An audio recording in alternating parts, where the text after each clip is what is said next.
झाड़ू खरीदने का दिन। आज धनतेरस है और धनतेरस की जो सबसे इम्पोर्टेंट, सबसे महत्वपूर्ण, महत्व वाली जो चीज़ है वो है झाड़ू। झाड़ू जरूर खरीदनी चाहिए, पर क्यों खरीदनी चाहिए और झाड़ू क्यों लोग खरीदा करते थे, इसकी जानकारी कोई रखने को तैयार नहीं है। क्योंकि अगर जानकारी इस बात की रखेंगे कि झाड़ू क्यों खरीदते थे लोग धनतेरस के दिन, या जो कार्तिक मास है जिसको कार्तिक मास बोलते हैं उसके 13वें दिन, तेरस बोलते हैं, तेरस बोलते हैं, 13वें दिन क्यों खरीदते थे? कणह पक्ष में। कणह पक्ष मतलब जब चंद्रमा धीरे धीरे कम होता है और काला होना शुरू हो जाता है, रात काली होनी शुरू हो जाती है, कणह हो जाती है, कृष्ण हो जाती है, किशन हो जाती है, काली हो जाती है। पक्ष माने पक्ष, यानी वो 15वें दिन। तो उस 13वें दिन झाड़ू खरीदने की परंपरा क्यों बनी, कैसे बनी? जो नाम है धनतेरस या धनतेरस, ये पाली का नाम है। अगर हिंदी में इसको बोलेंगे तो बोलेंगे धन तेरह या धान तेरह, और अगर इसको किसी और भाषा में बोलेंगे, संस्कृत वगैरह में, तो इसको बोलेंगे त्रियोदशी या त्रियोदशी। तो धनतेरस या धानतेरस पूरी तरह से पुराना पाली का नाम है, ना ये हिंदी का है ना ये संस्कृत का है। संस्कृत मतलब बाद में बदला हुआ। तो पुराना ही नाम चला आ रहा है, इसका मतलब बात कहीं ना कहीं पुराने समय की है। और पुराने समय की बात है तो बात क्या है इसकी जानकारी होनी चाहिए। तो झाड़ू से पता चल जाता है, झाड़ू लगाओ तो सफाई हो जाती है। पर सारे लोग झाड़ू खरीदने जा रहे हैं, क्या साफ करेंगे? घर तो रोज साफ करते होंगे, इसमें कोई शक नहीं है, क्योंकि साल के एक दिन के लिए इंतजार नहीं करेगा कोई भी गृहिणी या कोई भी घर का मालिक कि जब धनतेरस आएगा या धानतेरस आएगा तभी झाड़ू खरीदेगा, ऐसा परंपरा है। तो क्या घर को गंदा रखेगा, खास तौर से बारिश में, खास तौर से गर्मी में? तो वो सारे लोग भारत के आज ही झाड़ू खरीदने जा रहे हैं। तो ऐसी क्या इमरजेंसी आ गई, ऐसा क्या आपातकाल आ गया कि झाड़ू खरीदने का दिन निश्चित हो गया और लोग झाड़ू खरीदने लगे? तो झाड़ू से कर क्या रहे हैं? आपने देखा होगा कि जब गेहूं की फसल आती है तो गेहूं को जब बुहारते हैं, जब दाएं चलाते हैं बैलों की, तो गेहूं निकलता है भूसे के साथ में, तो उसको ऊपर उड़ाते हैं और फिर उसको झाड़ू से बुहरते हैं, इकट्ठा करते हैं, तब झाड़ू चाहिए। और जब फसल आती है चावल की और चावल निकालते हैं और चावल को उसकी जो पराली होती है उसको पटक पटक कर चावल को बाहर निकालते हैं। जो चावल होता है पूरा का पूरा, जिसको अक्षत चावल बोलते हैं, अक्षत टुंडक, क्योंकि चावल शब्द हमारा नहीं है, बाहर से आया हुआ है। अक्षत टुंडक यानी कि जिस भात को या जिस चावल को नुकसान नहीं पहुंचा सकते, या जिस दही को, जिस धान को नुकसान नहीं पहुंचा सकते, जो साबुत है, ऐसा अक्षत। तो उसको पटक पटक के निकालते हैं तो बिखर जाता है चारों तरफ। तो उसको इकट्ठा करने के लिए झाड़ू चाहिए। और झाड़ू नई हो तो अच्छा है, क्योंकि नई झाड़ू मजबूत होती है, बड़ी होती है, इसलिए झाड़ू धनतेरस पे खरीदने का है। तो लोग बर्तन और भांडे यानी भंड खरीदते हैं। तो भंड का क्या करेंगे? पहले पुराने समय में जो भंड होता था वो मिट्टी के भंड होते थे, बड़े बड़े बर्तन मिट्टी के। तो क्या करेंगे? सारे लोग एक ही दिन भंड खरीद रहे हैं, तो क्या घर में बर्तन नहीं है? क्या घर के बर्तन सारे गायब हो गए? क्या सारे लोगों को एक इमरजेंसी आ गई? पर चावल आ रहा है खेत से, तो बड़े बड़े भंड चाहिए, बड़े बड़े बर्तन चाहिए, बड़े बड़े मटके चाहिए, उसमें चावल को रखना है, यानी उसमें धान को रखना है। तो भंड खरीदे जाते थे। तो नियम बना के भाई बर्तन खरीदें, और सारे बर्तन मिट्टी के हुआ करते थे उस समय तक, बड़े बड़े। उस समय तक धातु नहीं थी, और थी भी तो बहुत महंगी थी। तो लोग बड़े बड़े मटके खरीदा करते थे। ये दो चीज़ें खरीदने की परंपरा रही है, धनतेरस पे या धनतेरस पे या धानतेरस पे, और पाली का शब्द है। तो जो शब्द है धानतेरस, धान आज बोलते हैं, पहले बोलते थे धई। धई का मतलब होता है कोई भी दाना जो खाने के योग्य है, जिसको हम पैदा करते हैं, चाहे वो इसका धान का दाना हो जिसको हम चावल बोलते हैं या तुंडक बोलते हैं, या गेहूं का कनक का हो, या किसी दाल का हो, या बाजरे का हो, या जौ का हो, या मक्का का हो, किसी का भी हो, उन सारे दानों को पाली के अंदर धई बोलते हैं। धई तो बोलते हैं धन्य धान्य से भरपूर रहें, धन धान रहे, धन्यवाद, धानवाद, धन, निधन, निधि, धन यंत्र, धनवंतरी, धन लक्ष्मी, ये सारे शब्द धई से, धान से और धन से बने हुए हैं।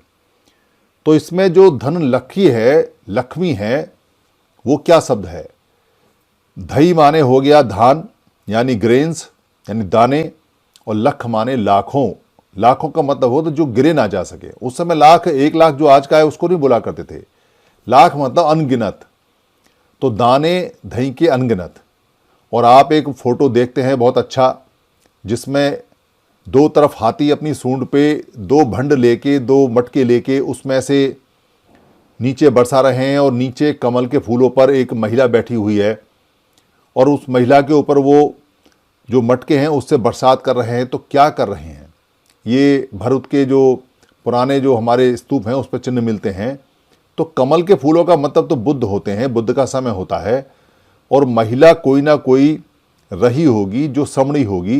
कुछ कहते हैं कि बुद्ध की माता का फोटो है, कुछ कहते हैं कि बुद्ध की पत्नी का है, कुछ कुछ बताते हैं। पर मेन बात यह है कि उसके ऊपर जो वर्षा हो रही है वो पीले रंग की हो रही है, पीले रंग के दानों की हो रही है, जो कि दही के यानी धान के, चावल के जो दाने होते हैं उनकी होती है। तो लखों हैं, इसलिए वो फोटो बनता है। और लक्ष्मी इसलिए बोलते हैं क्योंकि लाखों की वो मालकिन है, लाखों दानों की मालकिन है। किसके? दही के, धान के। तो धन लक्ष्मी बोलते हैं। और धनवंतरी और धनवंतु और धनवती, धन सिंह, धान सिंह, धनवाद, सारे के सारे नाम उस पर आते हैं। तो कोई कह सकता है कि धन के माना तो पैसा होता है, धन के माने तो रुपया होता है, धन के माने तो निधि होती है, धन के माने तो संपत्ति होती है, धन के माने तो ये जितना भी माल मसाला है जो आजकल चलता है वो होता है। ऐसा नहीं है। पुराने समय में जब धातु भी नहीं थी, कागज भी नहीं था, लेन देन के लिए लोग अपने जो पैदा करते थे, जैसे किसी ने दही पैदा किए, किसी ने धान पैदा किए, किसी ने आलू पैदा किए, कोई मांस पैदा करता है, मांस लेके आता है, कोई लेदर पैदा करता है, कोई व्यक्ति टोकरी बनाता है, कोई व्यक्ति हल बनाता है। तो जो पैदा करते थे उसके बदले में कुछ ना कुछ सामान जो जिसके पास होता है उसको लिया करते थे। तो ना रुपया था ना पैसा था, क्योंकि कागज नहीं तो रुपया कहाँ से, और धातु नहीं तो सिक्का कहाँ से, ये होते नहीं थे। तो लेन देन का यही सिस्टम होता था। तो जिसके पास सबसे ज़्यादा धई होते थे, यानी धान यानी ग्रेन्स यानी कि अनाज होते थे, उसको कहते थे तू बड़ा धनी है। बेसिकली धई बोला करते थे। तो धई से धनी हुआ कि धनी है। और जिसके पास नहीं होता था उसको बोलते थे निधन है, यानी निर्धन है, निधन होता था उसका। निधन, निधन का मतलब मरना बाद में हुआ है, क्योंकि कुछ है नहीं तो मरेगा। और नी माने नीचे भी होता है, यानी जो धन को, दही को नीचे गाड़ते थे कुंभ के अंदर, मटके के अंदर, गड़े के अंदर, उसको कहते थे निधि या निधन। निधि माने गड़ा हुआ खजाना होता है आज के समय। उस समय भी गड़ा हुआ खजाना होता था, पर गड़ा हुआ धन, दही, यानी कि किसी ने चावल गाड़े अपने बुरे समय के लिए और वो किसी और को मिल गए तो कहते थे इसको निधि मिल गई, इसको निधन मिल गया, इसको खजाना मिल गया। गड़े हुए को बोला करते थे जो मटके में होते थे। तो ये जो सारे शब्द हैं ये उस समय रुपए पैसे से नहीं आते थे। रुपया बाद में बना। रुपया माने होता है भौतिक, यानी फिजिकल चीजें। जो शरीर है उसको रूप बोलते हैं, ये रूप है, फिजिकल है। और जो इसके अंदर हमारा मन काम करता है उसको मन बोला करते थे, जिसको आज लोग बहुत सारे सोल बोलते हैं, या बहुत सारे कहते हैं कि ये आत्मा है या परमात्मा है, जो भी कुछ बोलते हैं, पर हम इसको मन बोला करते थे। आत्मा वाला नहीं है, ये अलग है जो नाम रूप के साथ आता है। तो रूप का मतलब भौतिक चीजें होती थी, और जब रुपया बना तो रूप से इसका नाम रुपया पड़ा। और जो जिसको हम पैसा बोलते हैं वो बाद में पड़ा पासे से, क्योंकि पासे का खेल पहले होता था। पासा उछाल के, मिट्टी का पासा उछाल कर हम जुआ खेला करते थे। तो उस पासे को जब सिक्का आया तो उसको पासा कहने लगे और पैसा कहने लगे, उसको पासा से पैसा बन गया। तो पैसा बाद में उसको कहने लगे, तो रुपए पैसे का ऐसा हुआ। और जो जिसको आज हम मुद्रा कहते हैं, वो मुद्रा दरअसल मुद्दा है। मुद्दा माने हैं किसी के भाव, किसी के संकेत, किसी के चिन्ह। जैसे कहते हैं कि ये जो लड़का है ये खेलने की मुद्रा में बैठा हुआ है, यानी मुद्दा में बैठा हुआ है, या खड़ा हुआ है, या ये दौड़ने की मुद्रा में है। तो वो होता था उसका भाव, उसका संकेत कि कैसा संकेत है। इसलिए मुद्रा शब्द बाद में पड़ा। और जितने भी ये शब्द सारे पड़े जिसमें वित्त शब्द आता है, वित्त का मतलब होता था जो बुद्धि होती है हमारी, जो बुद्धि से संबंधित खजाना है उसको वित्त बोला करते थे। तो वित्ती माने जो बुद्धि का खजाना है, ज्ञान का खजाना है, उसको वित्ती बोला करते थे। पर किसी भी हालत में धन को या धान को आज के समय का रुपया नहीं बोला करते थे, और ना ही पर यह खजाना था। इसलिए आज हम उन सारी चीज़ों को धन कहने लगे, यानी दही भूल गए, धान भूल गए, और उसको हम रुपया पैसा को धन कहने लगे। तो आज हम सीधे सीधे भाषा में कहते हैं तेरे पास कितना धन है, उसके पास इतना धन है, उसके पास इतना धन है। तो धन वही पुराना शब्द है, बस इसका अर्थ बदल गया है। आज सोने चांदी रुपए पैसे कैश से हम धन को तोलते हैं। और जो संपत्ति होती है, संपत्ति का मतलब है सम माने बराबर और पत माने प्राप्त होना, यानी बराबर प्राप्त होना। या पत्ती उसको बोलते हैं जो पेड़ की पत्ती है। आज भी हम कहते हैं कि इसमें इस सौदे में मेरी पत्ती डाल दे, यानी मेरा हिस्सा डाल दे। या जो संपत्ति का मतलब होता था कि सबको बराबर बराबर इसमें पत्तियां मिलेंगी बराबर के साथ, उसको संपत्ति बोला करते थे। तो किसी भी हालत में जो आज का धन है वो पुराने समय का दही और धान है। और इसीलिए इसको धनतेरस बोला करते थे, क्योंकि धनतेरस वाले दिन सारी फसलें आती थी। और ये एक दिन ऐसा होता था कि इसको हमें ख़त्म करना होता था। पुराने समय में जितने भी हमारे पर्व हैं, पर्व या फेस्टिवल जितने भी हैं, वो सारे के सारे अधिकतर फसलों से संबंधित रहे हैं। तो फसलों से संबंधित जब सारा का सारा यहाँ दही और धान आ रहा है तो उसका समापन होगा और उसका उत्सव भी होगा। लोग उसमें खुश हैं क्योंकि मौसम बढ़िया हो रहा है और फसल आ गई है और अगली फसल की बुआई का समय भी आ गया है। तो वो जो समय है पुराने समय का, तारीखें नहीं हुआ करती थी, कैलेंडर नहीं हुआ करते थे हमारे पास में। ये जो ग्रेगोरियन कैलेंडर है 1 जनवरी 2 जनवरी 4 जनवरी 5 जनवरी, ये अब आया है। पहले हमारी जो तारीखें पुराने समय में थे, हम अमावस, पूर्णिमा, पड़वा, द्वासी, ततिया, चतुर्थी ऐसे करके हम इसको करते थे। और पूर्णमासी और अमावस्या से हम अपने महीने यानी काउंट किया करते थे। और वर्षावास से, बरस से हम साल काउंट किया करते थे, कितने बरस का कितने बरस की, यानी कितने वर्षावास, कितनी वर्षा ये जिया है, कितनी वर्षा नहीं जिया है। क्योंकि बारिश हमारे लिए इंपॉर्टेंट होती थी, महत्वपूर्ण होती थी। हम अपने साल को बारिश से ना नापा करते थे, क्योंकि जिस साल बारिश नहीं पड़ेगी उस साल फसल नहीं होगी, तो फसल से पूरा देश चलता था। इसलिए बारिश हमारे लिए बरस हुआ करती थी, कितना बरसा कितना नहीं बरसा। तो इस कैलेंडर के हिसाब से हमारे जो फेस्टिवल जितने भी हैं इंपॉर्टेंट, वो सारे या तो पूर्णमासी को पढ़ते हैं या अमावस को पढ़ते हैं या बीच में अगर है तो 8वीं को पढ़ेंगे, 10वीं को पढ़ेंगे, या चतुर्दशी को पढ़ेंगे, या 13 को पढ़ेंगे, या द्वादश को पढ़ेंगे ऐसे ही जो हमारे कैलेंडर के अनुसार है। पर अधिकतर पूर्णमासी को और अमावस को पढ़ते हैं। तो क्या हो रहा है अमावस को? अमावस की बहुत सारी बातें हैं। दरअसल जैसे जैसे हम अपने इतिहास में, श्रमणों के इतिहास में जाते रहेंगे, वैसे वैसे खुदाई करते रहेंगे, वैसे वैसे साल दर साल नई नई चीज़ें निकल के आती रहेंगी। अमावस चूँकि हर महीने आता है और साल में 12 बार आता है, 4 साल में 13 बार भी आता है। तो अमावस जब आती है तो अमावस के समय अंधेरा होता है, ये सारे लोग अच्छी तरह से जानते हैं। इस अंधेरे का लाभ उठा के कहते हैं मोगलयान की हत्या हुई, जो बुद्ध के एक अच्छे जानकार थे, अच्छे शिष्य थे।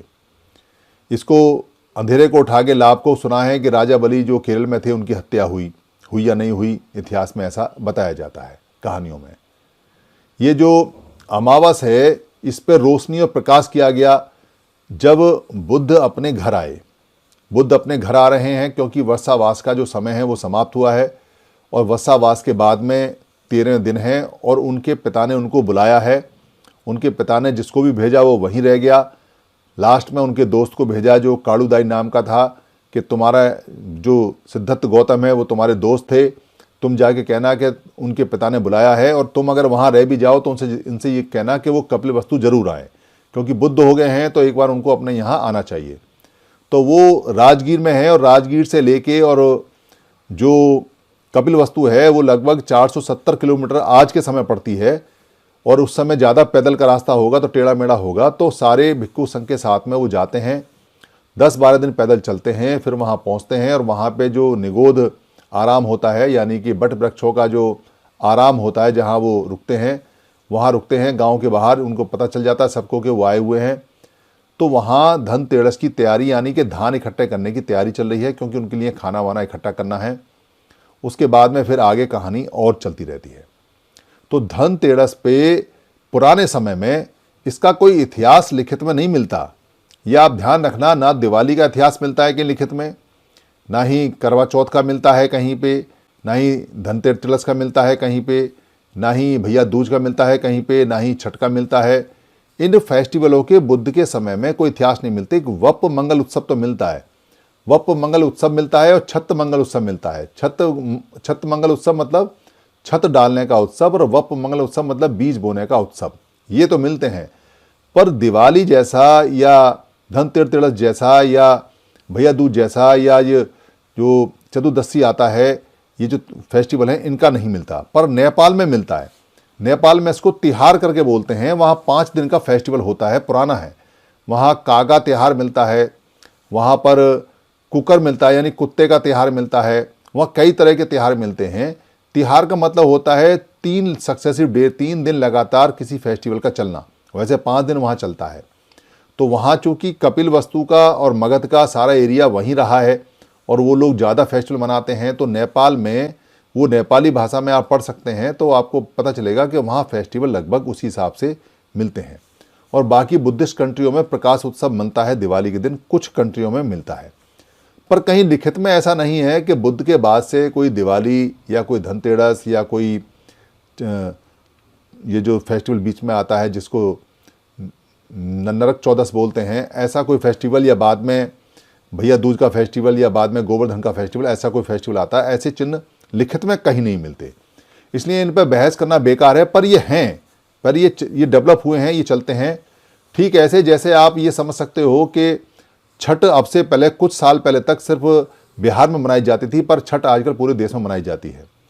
जैसे जो फेस्टिवल है महाराष्ट्र के अंदर जिसको हम बोलते हैं बप्पा मोरिया वाला, जो गणपति बप्पा मोरिया वाला होता है, वो गणपति बप्पा मोरिया वाला सिर्फ महाराष्ट्र में कुछ समय पहले आरंभ हुआ था, और अब पूरे देश में वो मनाया जाता है।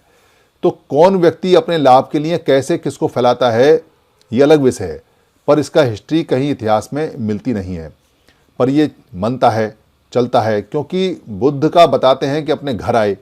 कुछ लोग कहते हैं कि कहानी कोई और है जो मैच नहीं करती इतिहास के हिसाब से, पर बुद्ध घर आए तो आके उन्होंने सबको धम्म सिखाया, ये सब जानते हैं, और धम्म का प्रकाश सबको फैलाया, ये सब जानते हैं। पर दीपावली जो शब्द है वो पाली का शब्द है, दीप आवली।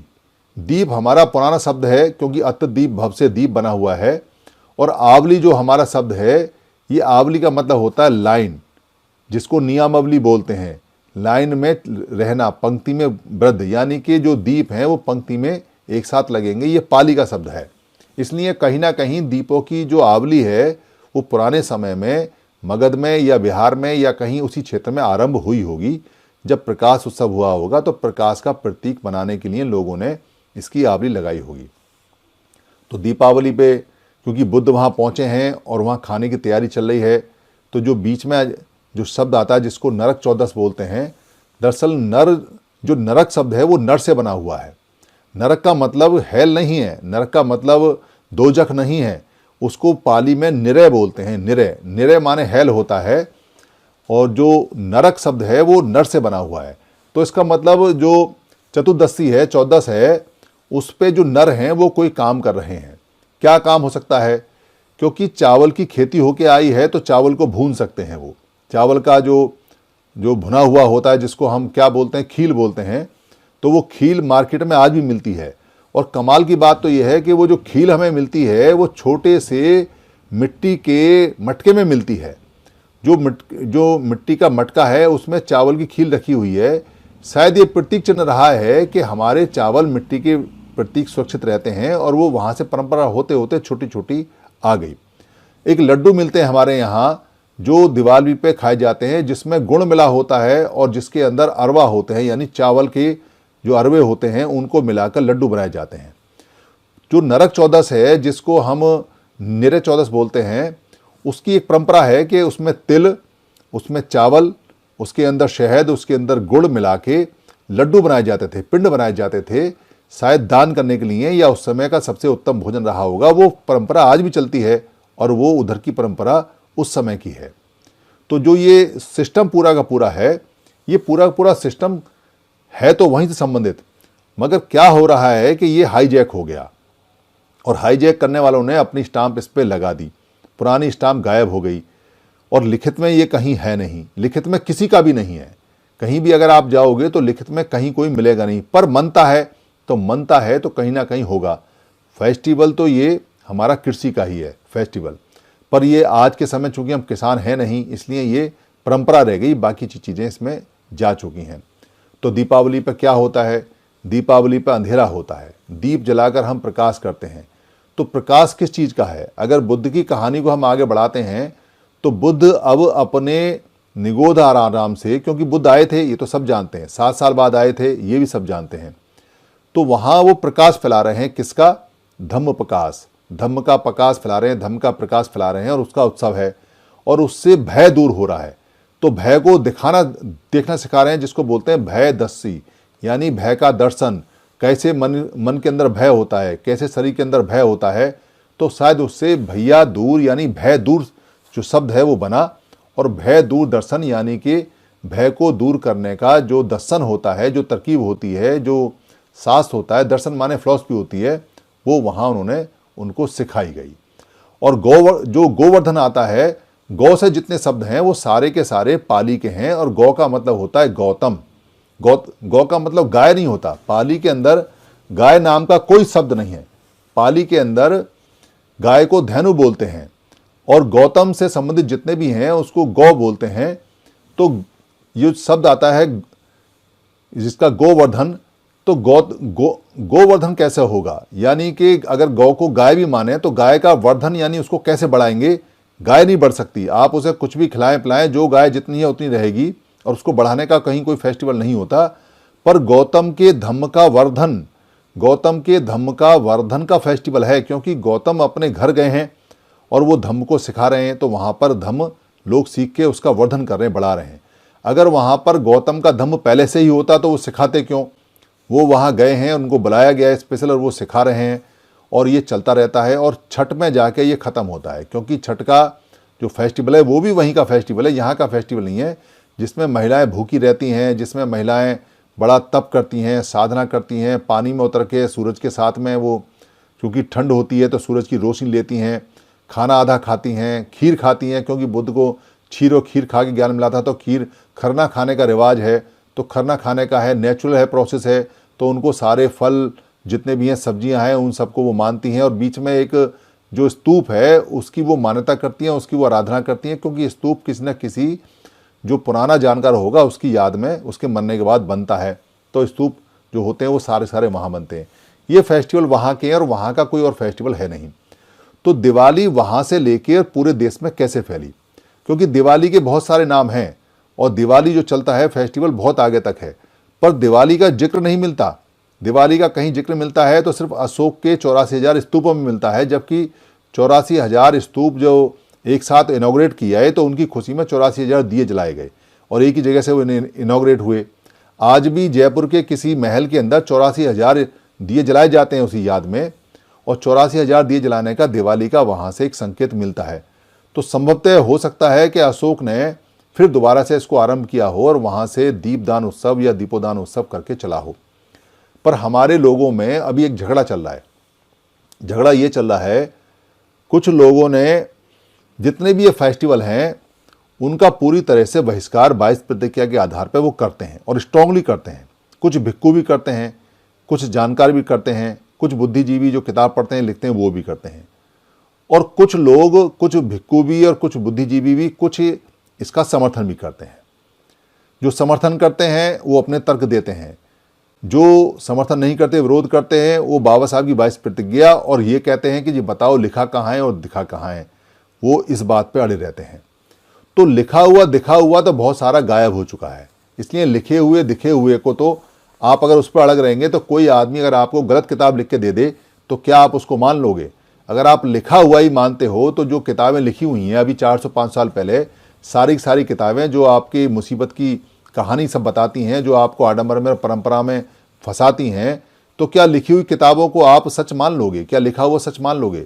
इसलिए ये कहना कि लिखा हुआ है या नहीं है, हम उस पर नहीं जाते, क्योंकि बुद्ध ने भी ये बताया है कि जो सामने दिखाई देता है या जो किसी ने कहा या जो कहीं सुना या कहीं पढ़ा लिखा, उस पर यकीन करने की आवश्यकता नहीं है जब तक आप उसको तर्क पे ना कस लो।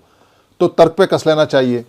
तो तर्क पे कसने के लिए सिंपल सी बात यह है कि भारत के जो लोग हैं, जो लाखों करोड़ों की संख्या में हैं, अगर वो इस सारे फेस्टिवल को या अपने सभी फेस्टिवलों को मनाते हैं या उनको याद करते हैं, तो वो फेस्टिवल उनकी कल्चर का हिस्सा हैं या नहीं है। जिस देश में लोग रहते हैं उस देश के सारे फेस्टिवल उनकी संस्कृति का, उनकी कल्चर का हिस्सा हैं या नहीं है। जो लोग बाहर से आते हैं और जो संख्या में बहुत थोड़े होते हैं और जो याचक होते हैं और जो मांगने वाले होते हैं, वो सारे के सारे लोग क्या अपनी संस्कृति, अपनी संस्कृति को फैला सकते हैं? क्या मना सकते हैं? ये सोचने वाली बात है कि अगर हम ये कहते हैं कि हर चीज़ हमारी है, भारत के अंदर सारी संपत्ति हमारी है, जमीन जायदाद हमारी है, स्तूप हमारे हैं, खेत खलियान हमारे हैं, नदी झरने पानी हमारा है, तो उत्सव किसके हैं? ये फेस्टिवल किसके हैं? फेस्टिवल अगर बदल गए हैं तो उनको ठीक कर लीजिए, और अगर ठीक नहीं कर सकते हैं तो और डेवलप कर लीजिए। पर सीधे सीधे आप नकार दोगे तो आप अपने हाथों से फेस्टिवल उठा के दूसरों को दे दोगे। उसका क्या होगा कि आपकी संस्कृति, आपकी संस्कृति चली जाएगी। और अगर आप उसको देना भी चाहते हो, सारे मिलकर उसको छोड़ें तो अच्छा भी है।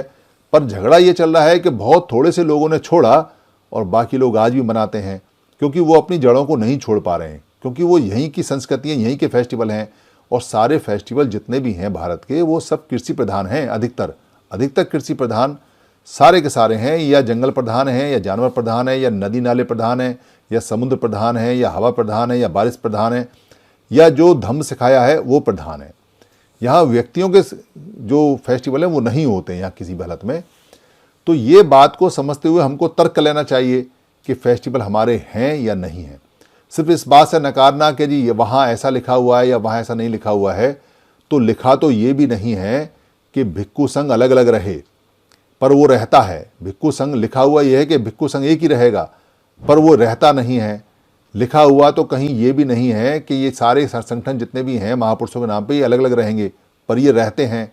लिखा हुआ तो ये भी कहीं नहीं है कि जितने भी महापुरुषों के नाम पे जो बुद्धिजीवी बने हैं या बाबा साहब की कृपा से जिन लोगों को बुद्धि पाई है या पैसा पाया या बल पाया है, वो सब आपस में लड़ें, पर वो लड़ते हैं। वो कहाँ मानते हैं लिखी हुई बात? वो लिखा हुआ नहीं मानते। इसलिए ऐसा नहीं चलेगा कि महापुरुषों की एक बात जो लिखी हुई है उसे तो आप मानो ना, और जो बात नहीं लिखी है उसको आप कह दोगे तो लिखी नहीं है इसलिए हम नहीं मानते। तो तर्क पे आना पड़ेगा, और तर्क पे आने के लिए सबसे बेहतर जो प्लेटफॉर्म आज के समय है वो है समन संघ। समन संघ इसलिए है क्योंकि समन संघ के अंदर ओपन तर्क होता है, 2 घंटे 3 घंटे 4 घंटे डेली, संडे में तो पूरे दिन होता है। हर संगति में पूछते हैं कि बता तेरा प्रश्न क्या है। हर संगति में कहते हैं आओ आके पूछो कि आपका सवाल क्या है, जवाब मिलेगा, जरूर मिलेगा। पूरे भारत में बुद्ध के बाद, बाबा साहब अम्बेडकर के बाद, संविधान के बाद, पार्लियामेंट के बाद अगर कहीं सवाल जवाब होते हैं या सवाल जवाब का जवाब मिलता है पुरानी पद्धति के अनुसार, तो वो समन संघ है। इसलिए समन संघ में कोई आडंबर, कोई अंधविश्वास, कोई परंपरा नहीं पनप पाती। और समन संघ तेजी से इसलिए स्ट्रांग होता जा रहा है क्योंकि हम हर कदम को बहुत मजबूती के साथ रख रहे हैं। इसलिए अगर आप जाओगे सभी चीज़ों में और आप जाके देखोगे कि ये जो फेस्टिवल है, ये जो फेस्टिवल आज का है धनतेरस, तो ये पाली का है, नाम इसका पाली का है। धान तो हम ही पैदा करने वाले थे, खेत तो हमारे थे, धान तो हमारा ही था, तो फेस्टिवल किसका है? फेस्टिवल हमारा है। सोना खरीदने के लिए तो नहीं कहा हमने, चांदी खरीदने के लिए तो नहीं कहा हमने, स्टील के बर्तन खरीदने के लिए तो नहीं कहा हमने। ये चीज़ें उस समय आवश्यकता नहीं थी, पर परंपरा बन गई, क्योंकि हर साल एक मिट्टी का मटका खरीदते थे तो मिट्टी के मटके से कब पीतल का मटका हो गया पता नहीं चला। जैसे आज के समय होता है कि कब हमारे पीतल के बर्तन से कुकर बदल गया हमको पता नहीं चला। तो आज हम कुकर लाते हैं खरीद के, उस समय हम स्टोरेज के लिए कोई ना कोई सामान लाते थे, तो स्टोरेज के लिए आज भी कुछ ना कुछ सामान लाते हैं। झाड़ू खरीदने की परंपरा आज भी है साफ सफाई पर, आज हम ये कह के लाते हैं कि हमको दिवाली पर साफ सफाई करनी है। अब साफ सफाई तो घरों में 24 घंटे रहती है, कोई दिवाली स्पेशल नहीं है। वैसे भी बताते हैं कि जिसके घर में दही धान है उसकी रोज़ दिवाली है, और जो निर्धन है जिसके पास दही धान नहीं है उसकी कोई दिवाली नहीं है, चाहे वो कुछ भी हम करते रहें। तो वो फेस्टिवल यहाँ से मैच करता है। उसके बाद जो अपना अगला फेस्टिवल आता है जिसको हम बोलते हैं चतुर्दशी, यानी कि नरक चतुर्दशी, ये नर से संबंधित है, खाना तैयार करने से संबंधित है। उसके बाद जो फेस्टिवल आता है दीपावली, ये दीपावली का फेस्टिवल दीपों की आवली है, दीपों की पंक्ति लगाना है, इतना सा फेस्टिवल है, सिर्फ के दीपों की आवली लगाना है। पर इसको व्यापार में बदल दिया, और व्यापार में इसलिए बदला जाता है ताकि पूरी इकोनॉमी चल सके और व्यापारियों को फ़ायदा हो सके। वो आपकी इच्छा है कि आप इसमें कितना खर्च करना चाहते हैं कितना नहीं, पर दिवाली के समय इतना प्रचार प्रसार है दीपावली का कि लोग इंतजार करते हैं। गवर्नमेंट स्पेशल बजट देती है, बोनस देती है ताकि दीपावली पे खूब मार्केट चले, क्योंकि जितना लोग खरीदेंगे खर्चेंगे गवर्नमेंट के पास उतना पैसा आता है। तो गवर्नमेंट भी उसमें चाहती है कि खूब लोग पैसा खर्च करें, तो एक्स्ट्रा पैसा देते हैं। इकोनॉमी घूमती है चारों तरफ, लोग उसमें सामान बनाते हैं, उनका बिकता है, लोगों के घर मकान साफ होते हैं, पुताई बुताई होती है, सबको काम मिलता है, तो देश की इकोनॉमी बढ़ती है। देश की इकोनॉमी बढ़ाने के हिसाब से तो ठीक है, पर वो इकोनॉमी का पैसा थोड़े लोगों के हाथ में जाता है, वो नुकसान है। इसलिए सोच समझ के अपना पैसा खर्च करना चाहिए, जो आवश्यकता है उसमें खर्च करना चाहिए। पटाखे वटाखे ये फालतू फंड में कि सिर्फ इसलिए कि दिवाली है 10-20 हज़ार हम उड़ा दें, उसकी आवश्यकता है नहीं। उसके बाद में फिर जो आता है वो गोवर्धन आता है, जिसमें गौतम धम्म वर्धन है, वो भी पाली का शब्द है। उसके बाद जो आता है वो भैया दूज आता है। भैया दूज का कहीं कोई सिद्धांत नहीं मिलता, पर भय दूर दस्सी जरूर मिलता है कि जिससे भय दूर होता है। और उसके बाद छठ आता है। इस तरह से बीच बीच में सारे फेस्टिवल चलते रहते हैं। आप आराम से सोचिए, आपको लाभ होता हो तो खूब फेस्टिवल मनाइए, आपको लाभ नहीं होता हो तो दूसरों के पटाखे देखिए और खुश हो जाइए, दूसरों की मिठाई खाइए और खुश हो जाइए। क्योंकि हम तर्कशील लोग हैं, बुद्धिवादी लोग हैं, बुद्धि से काम लेते हैं। जब धन नहीं है, जब धान नहीं है, जब चावल नहीं है, तो झाड़ू लेके करेंगे क्या और मिट्टी का मटका लेके करेंगे क्या? ये हमारा सिद्धांत है। हमें परंपराओं में नहीं जाना, हमें एक्चुअलिटी में जाना है कि एक्चुअल पोजीशन क्या है और क्या नहीं है, उसी के हिसाब से जाना है। और हमारा एक फेस्टिवल बहुत बड़ा आने वाला है 5 दिसंबर।